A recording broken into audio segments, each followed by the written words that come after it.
Hola chicos, como ya saben, San Valentín está a la vuelta de la esquina y acá en Pacami hemos creado un lindísimo y acogedor kit, especialmente para ustedes, nenas.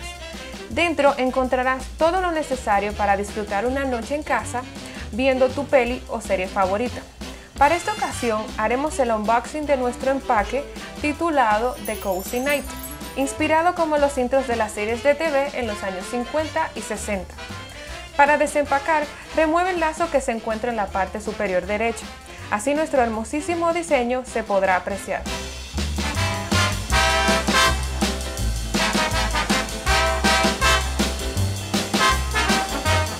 Uno más y ya está.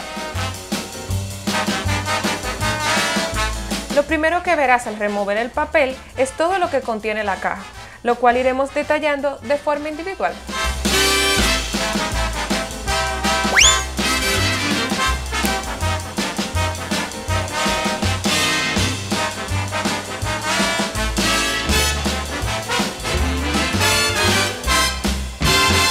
Iniciemos con las palomitas, que antes no venían en bolsas, sino en estos empaques. Destapa arriba y mira qué trae.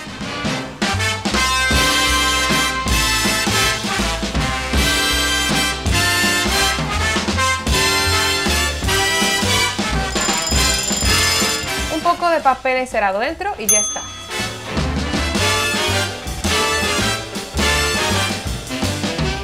Y desde Chile se agrega a nuestro kit el espumante vino fresita, en su formato mini. Es súper rico y está hecho a base de fresas naturales. Recuerda enfriar al menos 1 hora antes de consumir.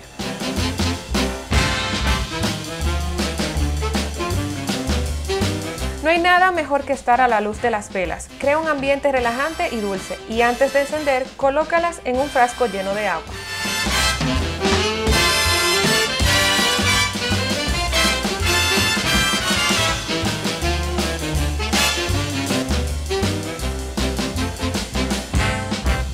Y por último, dentro de este sobre encontrarás una postal con información para contactarnos y al otro lado un poco más sobre The Cozy Night. Y este fue el unboxing de The Cozy Night, el perfecto regalo para ti, tu amiga, mamá, en fin, para nosotras.